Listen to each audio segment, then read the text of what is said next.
Okay? Napa-college. Dapat magtinda tayo. Kuha tayo ng order. Gawa ka tapos kuha tayo ng kwan. Oo, sakto may mga ganito ka. Oo. Mga malilit na ganyan, oh. Pwede na yan, 30 na. Or 25. Yan ngayon, order ta nga battery, di ba? Uwan, nakadulin nga talaga, ah. Para saan ba yun dapat yan? Yung alamang dapat yan. Ay. Kaso naubos na yung alamang. Marami pang battle. Ano yun, binenta mo rin nun? Oh, benanta ko. 30 yung ganyan. 30, ano? Yan, 30 na, pwede na yun.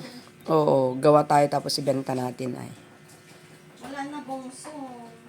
Inano ko na. Nilagay ko sa... Yung carrot kwan yun eh. 46 yung dalawa. Meron kay dun sa magtitinapa, kaya lang ang pangit. Ang liliit. Pumunta ako dun sa highway, dun sa kwan. Nalampasan ko kay Karob.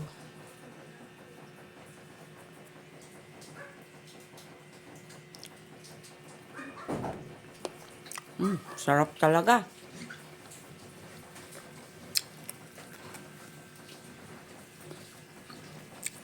Katamtaman lang yung anghang niya.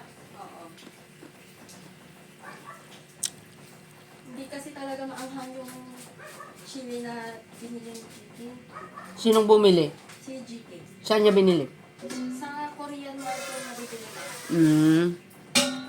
Kasi pang ano talaga siya. Pang ganyan talaga. Kasi meron yung mga hindi mahilig sa masyadong maanghang. Oo. Pwede tayong mag-business ng ganito, ate. Kahit sa rep, nakalagay lang sa rep ano sa baba.